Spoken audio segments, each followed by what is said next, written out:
لولا أن هدانا الله لقد جاءت رسل ربنا بالحق والصلاة والسلام والتحية والإكرام على جميع الأنبياء والمرسلين خصوصا على خاتمهم أفضل النبيين سيد المرسلين رحمة للعالمين شفيع المذنبين جد الحسن والحسين سيدنا ومولانا أبي القاسم محمد اللهم صل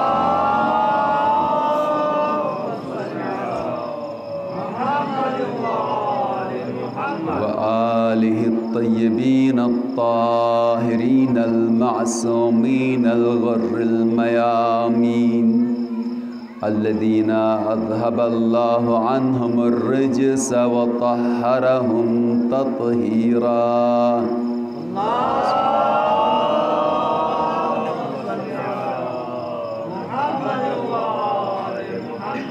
لا سيما بقية الله التي لا تخلو من العترة الهادية صاحب العصر والزمان الذي يملأ الأرض قسطا وعدلا كما ملئت ظلما وجورا بهم نتولى ومن أعدائهم نتبرأ إلى الله واللعن الدائم على أعدائهم أجمعين من أول عداوتهم إلى لقاء يوم الدين أما بعد قال الله تبارك وتعالى في كتابه المجيد وفرقانه الحميد بسم الله الرحمن الرحيم ذلك الذي يبشر الله عباده الذين آمنوا وعملوا الصالحات قل لا أسألكم عليه أجرا إلا المودة في القربى ومن يقترف حسنة نزد له فيها حسنا إن الله غفور شكور صلوات بر محمد وآل محمد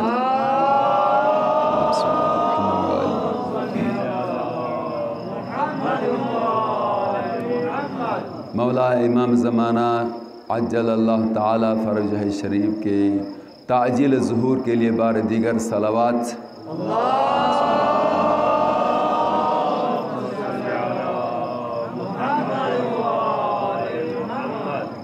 شیعیان آل محمد جہاں کہیں بھی مصروف اعضاء ہیں جلوس کی شکل میں مجالس کی شکل میں ان کی حفاظت اور سلامتی کے لیے بلند تر صلوات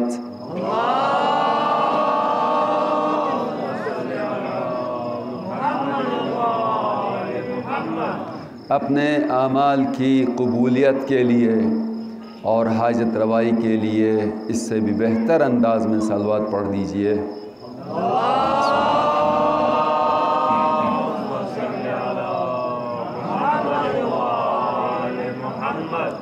محترم سامعین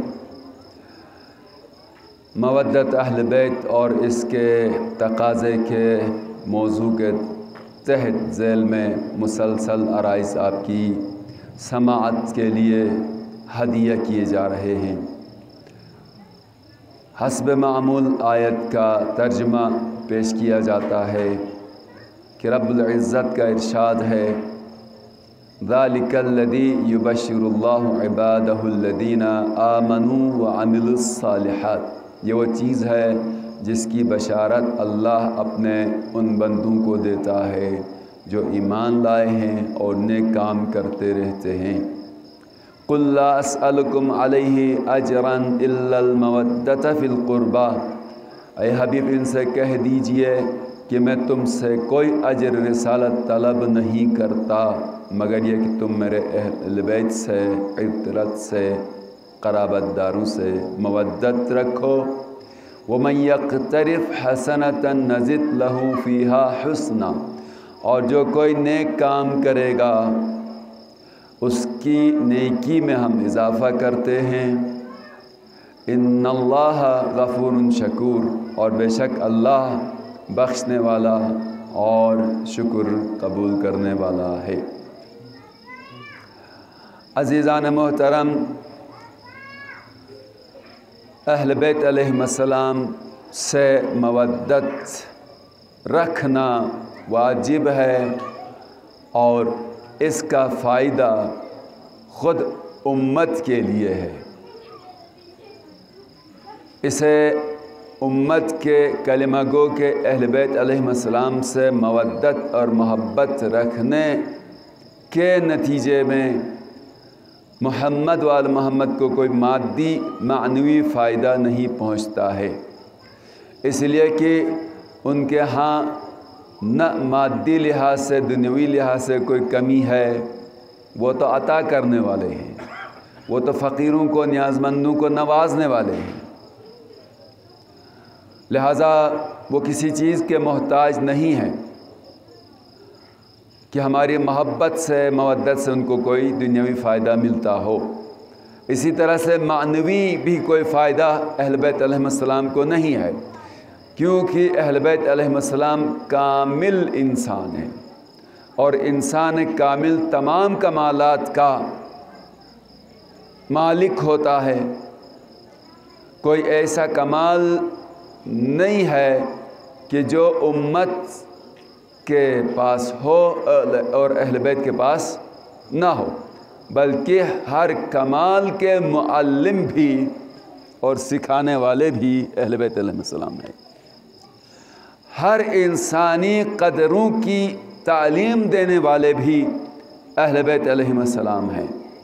اقدار انسانیت کے علم بردار ہیں اہل بیت علیہ السلام، اور جو اہل بیت علیہ السلام کے دامن سے متمسک رہتا ہے وہ دنیا میں بھی سر بلند ہوتا ہے، اور آخرت میں بھی سعادت اس کے مقدر ہو جاتی ہے۔ اب میں آہستہ آہستہ موضوع کے متعلق اپنے آرائز سمیٹ رہا ہوں، اور تقریباً یہ گفتگو ایک خلاصہ ہے گزشتہ مجالس میں جو کچھ آرائز عرض کیے اس حوالے سے بھی۔ تو اہل بیت علیہ السلام وہ ہیں کہ جو دنیا والوں کو انسانیت کا درس دیتے ہیں، کرامت انسانی کا درس دیتے ہیں، شرافت انسانی کی تعلیم دیتے ہیں، اور انسانوں کو صراط مستقیم کی جانب ہدایت فرماتے ہیں، اور جو بھی دامن اہل بیت علیہ السلام سے متمسک ہوا وہ سربلند ہوتا ہے۔ اس لیے کہ اہل بیت علیہ السلام دنیا و آخرت دونوں کے لحاظ سے ذریعہ نجات اور وسیلہ شفاعت ہیں۔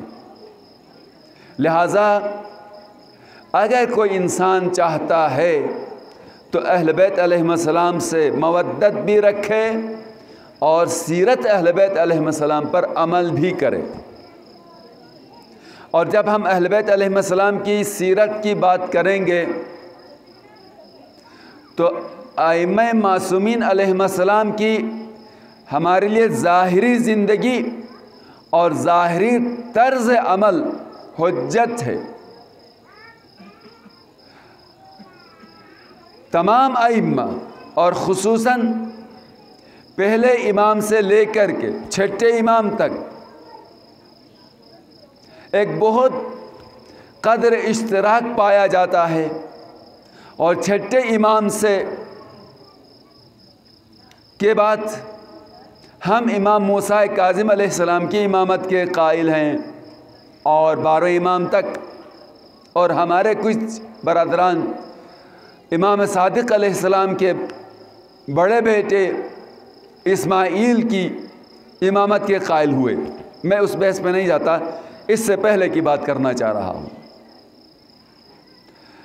تو پہلے امام سے چھٹے امام تک، امام جعفر صادق علیہ السلام تک ہمارا اختلاف نہیں ہے، سب امام مانتے ہیں، میرا بھی آپ کا بھی امام حضرت علی علیہ السلام ہیں، امام حسین علیہ السلام ہیں، حسن مجتبیٰ علیہ السلام ہیں، زین العابدین علیہ السلام امام ہیں، اور باقر العلوم علیہ السلام امام ہیں، صادق آل محمد امام ہیں۔ تو پہلے امام نے بھی قرآن کے ظاہر پر عمل کیا، متوجہ تو ہیں آپ لوگ؟ دوسرے امام نے بھی قرآن کی ظاہری آیات سے جو مطلب اور مفہوم سمجھ میں آیا اس پر عمل کیا، تیسرے امام نے بھی، اور چھٹے امام نے بھی، ہمارے نزدیک سارے امام۔ تو ظاہر قرآن سے جو مطلب اور معنی سمجھ میں آتا ہے وہ حجت ہے، اور اسی پر عمل کیا۔ اگر فرمایا اقیم الصلاۃ قرآن نے، یا فرمایا اقیم الصلاۃ لدلوک الشمس الی غسق اللیل، کہ نماز قائم کرو زوال آفتاب سے رات چھا جانے تک، جس میں ملا کر 4 نمازوں کا وقت بتایا، ظہرین کا، مغربین کا، توجہ تھا آپ کی، ظہر و عصر کا بھی اور مغرب و عشاء کا بھی۔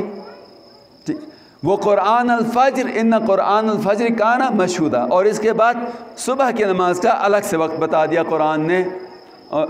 تو یہ 3 وقت بتائے ہیں کلی طور پر، اور ان 3 اوقات کے اندر 2 نمازیں اور بھی آ جاتی ہیں کہ 5 نمازوں کا وقت ہو گیا۔ ان الصلاۃ کانت علی المؤمنین کتابا موقوتا، کہ نماز مومنین کے اوپر وقت کے حساب سے واجب ہے۔ متوجہ ہیں آپ لوگ؟ کہ ایسا نہیں ہے کہ آدمی اپنی مرضی سے نماز پڑھے، نہیں، انتظار کرنا پڑے گا، وقت نماز ہوا ہے تو نماز ہوگی، اور اگر نماز کا وقت نہیں ہوا تو نہیں ہوگی۔ تو بس جس طرح سے نماز کے پڑھنے کے اعتبار سے وقت کا انتظار کرتے ہیں، یہ کہاں سے لے لیا؟ یہ اسی آیت سے لے لیا، ان الصلاۃ کانت علی المؤمنین کتابا موقوتا، کہ نماز مومنین کے اوپر یعنی وقت کے حساب سے واجب ہو گئی ہے۔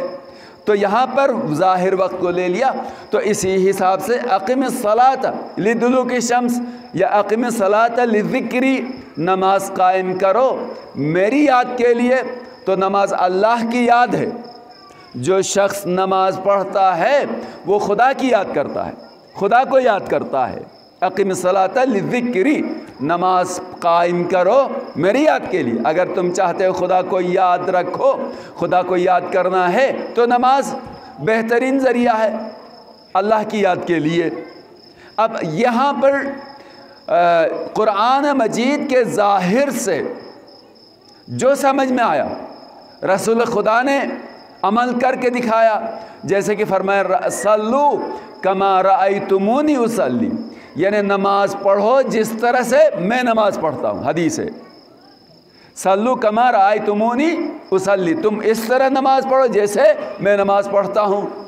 تو جب تک بیت المقدس سے خانہ کعبہ کی جانب رخ کر کے نماز پڑھنے کا حکم نہیں ہوا تھا، اس وقت تک رسول خدا اور اس وقت کے مسلمان جو اسلام لائے تھے وہ سب بیت المقدس کی طرف رخ کر کے نماز پڑھتے تھے۔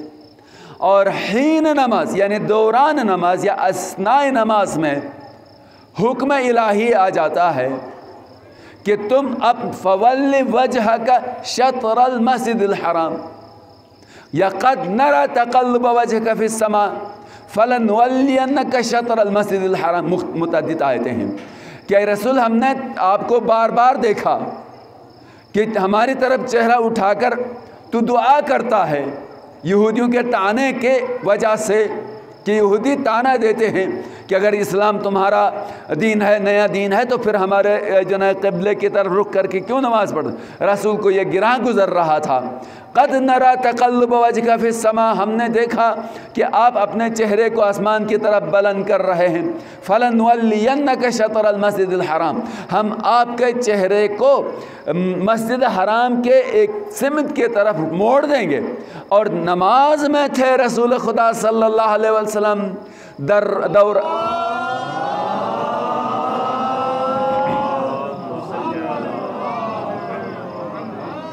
سب مل کر درود پڑھ دیجئے گا۔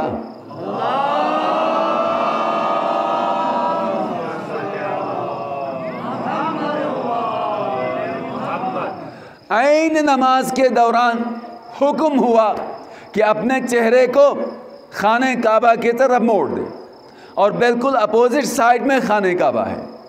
تو رسول مڑے، تو جو رسول پر کامل ایمان رکھتے تھے فوراً وہ بھی رسول کے ساتھ مڑے، اور ایسے میں بعض جو اپنی مرضی کی دخالتیں رکھتے تھے ان کو اعتراض ہونے لگا کہ یہ کیا مسئلہ ہوا۔ تو میں اس تمام بحثوں میں نہیں جاتا، میں سمیٹ کے جملے عرض کر رہا ہوں۔ میں یہ عرض کرنا چاہ رہا ہوں، یہ تمام آیتیں جو میں نے نماز کے بارے میں ذکر کی ہیں، اس میں نماز ظاہری نماز ہے، یعنی تکبیرۃ الاحرام سے لے کر قیام ہے تو رکوع ہے تو سجود ہے اور قبلہ ہے۔ شروع میں بیت المقدس، اور اس کے بعد جب حکم ہوا تو خانہ کعبہ کی جانب رخ کر کے نماز، یہ نماز ہے۔ لہٰذا ظاہر قرآن میں آیت جیسے ظاہری مطلب سمجھاتی ہے، بتاتی ہے، اس پر عمل واجب ہے۔ حج کے حوالے سے، زکوٰۃ کے حوالے سے، خمس کے حوالے سے، جہاد کے حوالے سے، تمام لحاظ سے قرآن ساری ملت مسلمہ کے پاس اس کا ظاہر حجت ہے، اور اس کے ظاہر پر عمل کیا جائے گا۔ جی اگر کوئی حکم نسخ ہو گیا ہے تو اس کے بعد وہ آیت منسوخ کے حکم پر عمل نہیں ہوگا، ناسخ کے اوپر عمل ہوگا۔ مثالیں دے رہا ہوں، پورے آپ متوجہ ہیں؟ آپ لوگ ایک فکر میں دے رہا ہوں، قرآن مجید کی طرف تدبر کی کے بارے میں بتا رہا ہوں۔ افلا یتدبرون القرآن ولو کان من عند غیر اللہ لوجدوا فیہ اختلافا کثیرا، کیا تم قرآن میں تدبر نہیں کرتے؟ اس لیے کہ اگر یہ قرآن کسی اور کی جانب سے نازل ہوا ہوتا تو لوجدوا فیہ اختلافا کثیرا، تو قرآن میں تم بہت اختلاف پاتے۔ بہت کا مطلب یہ نہیں ہے کہ قرآن میں تھوڑا سا اختلاف ہے، نہیں، قرآن میں کوئی اختلاف نہیں ہے۔ کسی اور کی طرف سے کسی اور کی کتاب ہوتی، انسان کی کتاب ہوتی، تو پھر اس میں بڑا اختلاف ہوتا۔ یہ اللہ کی جانب سے نازل کیا ہوا کلام ہے، لہٰذا اس میں کسی قسم کا کوئی اختلاف نہیں ہے۔ آیات کے آپس میں کوئی تصادم اور ٹکراؤ نہیں ہے، ساری آیات اللہ کی طرف سے، اور سب آیات یا اخلاقی حکم پر مشتمل ہیں، یا عقائد پر مشتمل ہیں، یا نبوتوں پر مشتمل ہیں، یا انبیاء کی تاریخ پر مشتمل ہیں، انبیاء کے واقعات پر مشتمل ہیں، یا قیامت کے متعلق آیات آئی ہیں، اس طرح سے عقائد کا متعلق آیات آئی ہیں، اور توحید کے متعلق آیات آئی ہیں، عقائد باطلہ کو باطل کرنے کے لحاظ سے آیتیں آئی ہیں، اس پر مشتمل ہے قرآن کریم۔ اور یہ ساری کتاب ابتدا سے آخر تک انسان ساز کتاب ہے، انسانوں کو بنانے کے لیے آئی ہے۔ چونکہ توجہ کیجیے گا، چونکہ انسانوں کے لیے آئی، لہٰذا انسانی عقلیں اس ظاہر کتاب سے جو سمجھتی ہیں وہ اس کے لیے حجت ہے، وہ اس کے لیے حجت ہے۔ آپ کیا کریں گے؟ ان فی خلق السماوات والارض لآیات للموقنین، زمین و آسمان کی خلقت میں یقین والوں کے لیے نشانیاں ہیں۔ یا آپ جو ہے آپ میں سے شب نماز پڑھنے والے جو اٹھتے ہیں رات کو، آداب میں سے ہے کہ جب آپ اپنے گھر کے صحن میں نکلتے ہیں تو آسمان کی طرف نگاہ کیجئے، اور ان ستاروں کو دیکھنے کے بعد اس طرح کی آیتیں پڑھ لیجئے۔ تو بہرحال میں یہ عرض کر رہا ہوں کہ قرآن کریم ھذا بیان للناس، یہ لوگوں کے لیے بیان ہے۔ توجہ ہے آپ کی، یہ لوگوں کے لیے بیان ہے۔ اور لوگوں کے لیے بیان کس لحاظ سے ہوگا؟ لوگ کیا سمجھتے ہیں؟ آیت کا ظاہری معنی سمجھتے ہیں نا، آیت کے باطن کی طرف نہیں جاتے، آیت کا ظاہری معنی، اور لوگوں کے لیے بیان ہے تو آیت سے جو مفہوم سمجھ میں آ جاتا ہے وہی حجت ہے اور اسی پر عمل کرنا واجب ہے۔ تو رسول خدا صلی اللہ علیہ وآلہ وسلم نے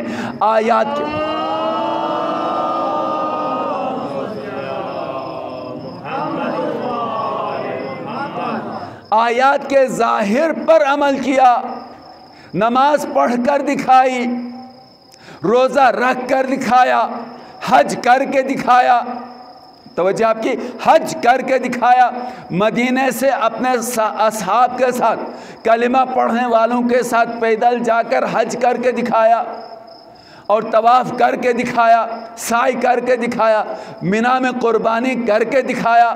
تو یہ سارے احکام جو قرآن مجید میں ذکر ہوئے اس کے ظاہر پر عمل کیا، تو ظاہر کو بدلا نہیں، ظاہر میں کوئی تبدیلی نہیں کی، ظاہر میں کوئی تعویل نہیں کی، ظاہر پر عمل کیا، اس لیے کہ قرآن کا ظاہر حجت ہے۔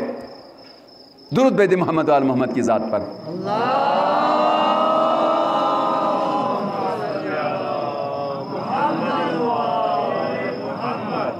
اور اسی طرح سے مولائے متقیان نے ظاہر پر عمل کیا، حسن مجتبیٰ علیہ السلام نے ظاہر قرآن پر عمل کیا، نماز و روزہ زکوٰۃ سارے احکام، اور 25 مرتبہ حسن مجتبیٰ علیہ السلام پیدل حج کرنے گئے، تعویل نہیں کی، ظاہراً حج ہے۔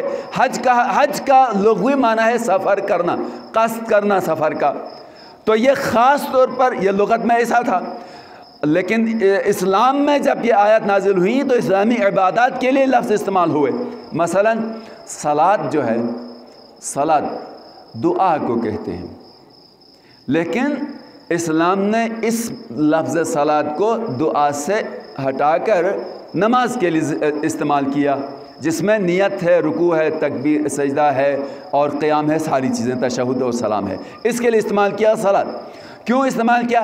چونکہ نماز میں بھی تو دعا تو ہے، نماز میں دعا ہے، ایاک نعبد و ایاک نستعین اہدنا الصراط المستقیم، یہ دعا ہے، اہدنا الصراط المستقیم دعا ہے، اور دعائے قنوت ہے، اور بہت ساری چیز، تو شباہت پائی جاتی تھی دعا میں اور نماز میں، لہٰذا صلاۃ کو نماز کے لیے استعمال کیا۔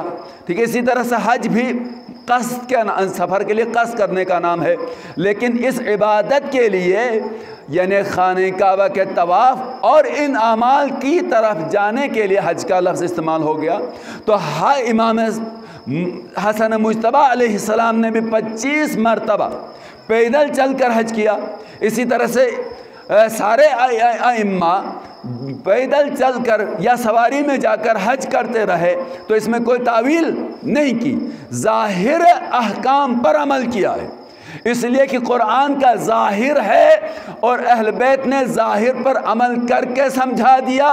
تو اہل بیت سے مودت رکھنا، اہل بیت کو ماننے کا تقاضا یہ ہے کہ جیسا انہوں نے عمل کیا ہے ویسا عمل ہونا چاہیے۔ درود بھیجیں محمد وآل محمد کی ذات پر۔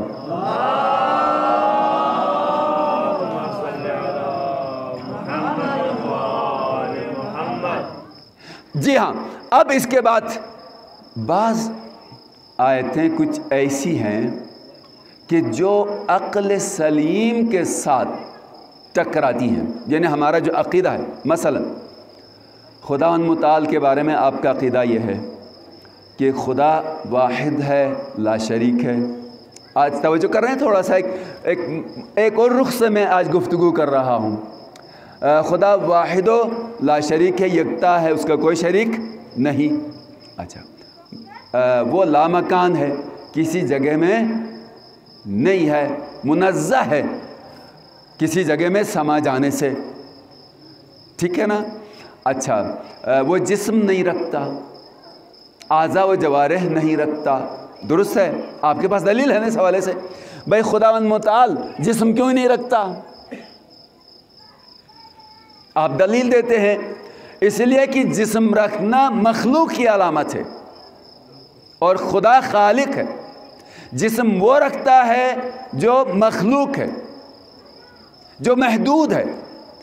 ایک مخلوق ہونا اور دوسرا جسم رکھنا محدودیت کی علامت ہے، لمیٹیشن، اور خدا محدود نہیں ہے۔ آپ خدا کو محدود کر سکتے ہیں، مثلا کہہ سکتے ہیں کہ آسمان میں ہے، نہیں تو آسمان میں ہے تو زمین میں نہیں ہے کیا؟ کہہ دیجئے زمین میں ہے تو کیا آسمان میں نہیں ہے؟ تو معلوم یہ ہوا کہ آپ جگہ معین نہیں کر سکتے خدا کے لیے کہ فلاں جگہ، نا ہر جگہ ہے، ہر جگہ ہے، اور اس طرح نہیں جیسے کہ چیزیں ایک دوسرے کے قریب ہوتی ہیں۔ نہج البلاغہ مولانا متقیان کا پہلا خطبہ میں حوالہ دیتا ہوں، آپ پڑھیے گا، اس میں مولانا متقیان نے اسی توحید کے بارے میں بتایا ہے۔ تو پس خدا کے بارے میں ہم یہ کہتے ہیں کہ وہ جسم نہیں رکھتا، جسمانیت سے منزہ ہے۔ توجہ ہے آپ کی؟ اچھا، جاگ رہے ہو یا ایسے ہی انتظار میں ہو کہ کب ختم کرے تو ہم گھر چلے جائیں؟ مجھے کیسے ادھر آ جائیں۔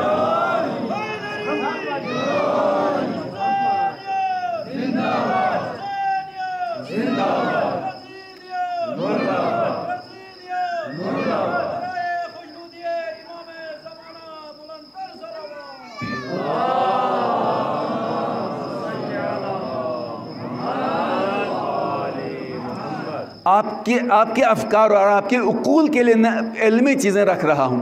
اچھا، یہ تو آپ کے لیے واضح کر دیا، اور آپ ہمارے ساتھ ہیں، آپ کے پاس دلیل عقلی ہے، آپ تقلید نہیں کرتے عقائد میں، آپ اپنی دلیل ہے، اور اس دلیل کے تحت آپ نے کہا کہ خدا جسم نہیں رکھتا، اعضاء و جوارح سے منزہ ہے خدا۔ تو آیت تو کہتی ہے ید اللہ فوق ایدیہم، ید اللہ فوق ایدیہم، یا وجاء ربک والملک صفا صفا، ترجمہ کروں گا نا، ید اللہ فوق ایدیہم۔ سورہ فتح میں یہ آیت موجود ہے کہ جب مسلمان صلح حدیبیہ جس واقعے میں رونما ہوا ہے وہاں آئے اور اپنا ایلچی بھیجا، ان کے بارے میں افواہ آ گئی کہ قتل کر دیا گیا ہے، تو وہاں پر مسلمانوں کو غیرت آ گئی کہ ہمارے قاصد کو مارا، ہم جہاد کریں گے۔ ایسے میں رسول خدا صلی اللہ علیہ وسلم نے ان سے بیعت لی ہے، بیعت رضوان بھی کہتے ہیں اور بیعت شجرہ بھی کہتے ہیں، تحت الشجرہ، ٹھیک ہے، ایک درخت کے نیچے جب سب نے رسول خدا کے دست مبارک پر بیعت کی، اور اس کے بعد آیت آئی ہے ید اللہ فوق ایدیہم، انہوں نے بیعت تو کی ہے آپ کی، لیکن ان سب سے اوپر، ان تمام ہاتھوں سے اوپر خدا کا ہاتھ ہے، ید اللہ، اللہ کا ہاتھ، ٹھیک ہے۔ دوسری آیت کا بھی ترجمہ وجاء ربک والملک صفا صفا، اور تیرا رب اور فرشتے آئے صف در صف، قطار در قطار، لائن در لائن، ٹھیک ہے۔ تو کیا پروردگار جس طرح سے فرشتے آئے اس طرح آئے گا محشر میں؟ مان سکتے ہیں آپ؟ فرشتہ خدا کی مخلوق ہے نا، آئے گا، لیکن خدا بھی اس طرح سے قطار میں یا سب سے پہلے آ جائے گا اس طرح جس طرح فرشتے آئے ہیں۔ ایک اور ایک آیت جو میں نے تلاوت کی، ید اللہ فوق ایدیہم، اللہ کا ہاتھ سب ہاتھوں سے بالاتر ہے، اونچا ہے، تو کیا خدا کا ہاتھ ہے؟ ابھی آپ نے کہا خدا جسم و جسمانیت سے منزہ ہے، اعضاء و جوارح نہیں رکھتا، کیا بولیں گے یہاں پر؟ ٹھیک ہے، آیت یہ کہہ رہی جی، اس طرح کی آیتیں جو عقل کے ساتھ، عقل سلیم کے ساتھ، یعنی ہمارے پاس عقل سلیم کے تحت خدا کی وحدانیت پر، خدا کے اعضاء و جوارح سے منزہ ہونے پر اٹل دلیل ہے، دلیل قطعی موجود ہے، اس وجہ سے ہم کیا کرتے ہیں، اس آیت کی تعویل کرتے ہیں، اور ید سے مراد یہ والا ہاتھ نہیں کہ جو انسان کا ہاتھ ہے، بلکہ یہاں پر ید سے مراد ایک کنائی معنی ہے، یعنی ید کس چیز کی علامت ہوتی ہے؟ طاقت کی، قدرت کی۔ متوجہ ہیں آپ؟ ید یعنی ہاتھ کس چیز کی علامت ہے؟ قدرت اور طاقت کی۔ بھائی جس کے پاس ہاتھ، جس کا ہاتھ ہے وہ کام کر سکتا ہے نا، وہ چیزیں اٹھا سکتا ہے، اپنی طاقت کا مظاہرہ کر سکتا ہے، اور جس کا ہاتھ نہیں ہے وہ نہیں کر سکتا۔ تو معلوم ہوا کہ یہاں پر ید سے مراد یہ والا ہاتھ نہیں ہے جو انسانوں کے ہیں، یہاں پہ ید سے، ید اللہ سے مراد قدرت خدا ہے۔ تم نے جمع بیعت کر کے اپنی قوت کا مظاہرہ کیا، لیکن اس سے بھی بالا تر قدرت خدا کی قدرت ہے۔ سمجھ آئی بات؟ تو اس طرح کی آیتیں جو برہان قطعی، عقل قطعی کی دلیل کے لحاظ سے ٹکراتی ہیں، وہاں پر تعویل کی جاتی ہے، ورنہ اس کے علاوہ اس طرح کا ٹکراؤ نہیں ہوتا ہو عقل قطعی کی، عقل سلیم کی دلیل کے ساتھ ظاہر آیت کا، تو ظاہر آیت حجت ہے۔ پس لہذا احکام اسلامی کے لحاظ سے، دین اسلام کے عبادی احکام ہیں، معاملات والے احکام ہیں، ان تمام میں آیت کا ظاہر حجت ہے، اور اس میں تعویل کرنے کی کوئی گنجائش نہیں ہے، اور کسی امام نے بھی، نہ امام صادق نے، نہ باقر العلوم نے آیات کی تعویل کی ہے، بلکہ ان آیات کے ظاہر پر عمل کیا ہے۔ درود بھیجیں محمد وآل محمد کی ذات پر۔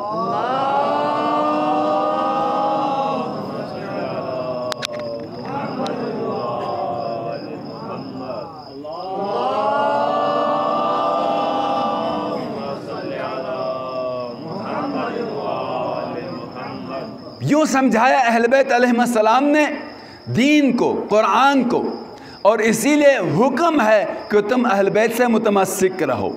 یہ ایک زاویہ بتایا۔ دوسرا جو اب بیانات کو سمیٹتا ہوا چلوں، اہل بیت علیہ السلام سے مودت کا تقاضا یہ ہے کہ جو فرمایا ہے اس پر عمل کیا جائے، اور دینی برادران کے حقوق کا خیال رکھا جائے کہ ایک دوسرے کے حقوق کیا ہیں۔ سب عزادار آپس میں بھائی ہیں۔